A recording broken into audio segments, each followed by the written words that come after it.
Okay, from Colorado, Coach Tad Boyle and Wesley Gordon. Coach, go ahead with the opening statement, and we'll go to questions. Absolutely. Well, another year, coming off a fantastic year for our conference and certainly for our basketball program, and we're eagerly anticipating another great season of Pac-12 basketball. And when I think about Colorado's team this year, obviously Wesley's one of four fifth-year seniors. We've got a lot of experience. George King is a fourth-year junior. Dom Collier and Torrey Miller are juniors themselves. So a lot of experience coming back, and we're really excited about the upcoming year.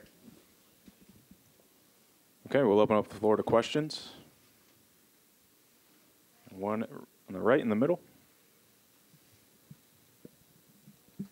Kevin Dana with Pac-12.com. Coach, I was wondering if you could kind of tell us what it was like watching Team Colorado in the basketball tournament this past summer, and kind of how that might open an avenue to future Buffs who might not be at the NBA level but could certainly play overseas as maybe another source of a basketball outlet.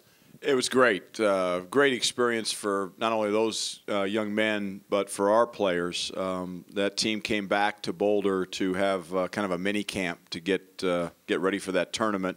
So I got a chance to work out in our practice facility and play some pickup with these guys that were in town taking summer classes. So it was a great way to kind of tie the old Buffs with the current Buffs, and these guys got a chance to visit with them, again, play against them for a couple days.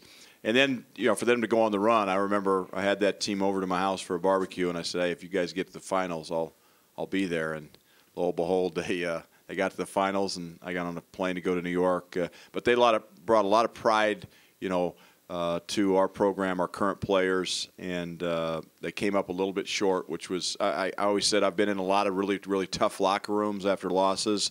That might have been the hardest one, and those kids were devastated, but really brought a lot of pride to our program.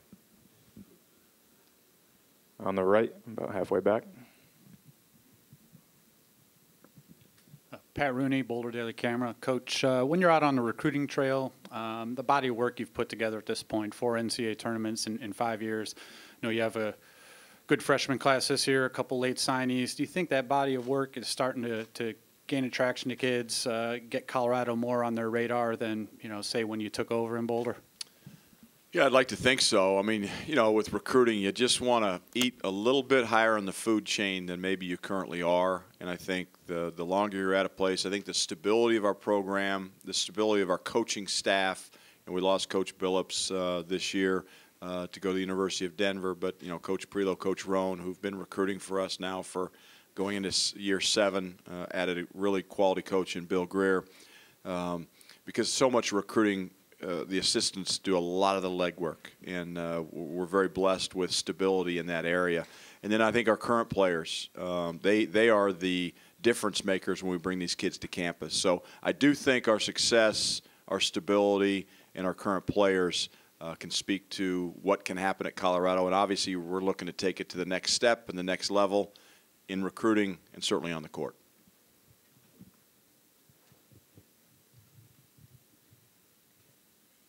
Any other questions, Pat, with a follow-up?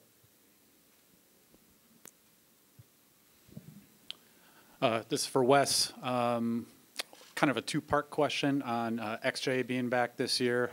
One, just what does it mean for the team, kind of getting such an experienced guy back in the mix, and then for you personally, you're a fifth-year guy, and XJ, Coach mentioned the fifth-year guys. He's the only one that's been there 5 years with you. What does it mean for you, kind of personally, to have him back in the mix to share a senior year with? It means a lot, that I'm just not by myself in all of this. So he's been with me since day one, so it's just really nice to have him right next to me as I'm going through all this, as leadership role and all that, all those things. Okay, we'll go to Aaron. Oh. Bruce? Yeah. Coach, I just wondering your thoughts on you guys being picked 5th with a lot of guys back, and just kind of what you see at the top of the race this year. Well, I didn't know we were picked 5th, and really don't care where we're picked. I think that is the most inconsequential piece of information you can get on days like this, because really it's all about where we go from here. Now the league's really good this year, just like it was last year, and so I think there's so many teams you can point to, really any team in the conference, and look at them being maybe as good, if not better, than they were last year. Obviously, we lost some good players. We lost a heck of a player in Josh Scott, but we're adding some good players, and I think the same can be said for anybody in the league this year. But a lot of balance. Again, if we can get 7 teams in again this year, I think everybody would be pretty excited about that. And I think the biggest key for us as a league is we all have to take care of business and have great Novembers and Decembers given our schedules. And we all have different schedules, go to different schools, play in different tournaments. We have to play well and win games in November and December. It'll help everybody come January and February, and certainly March. Go to Ben in the third row.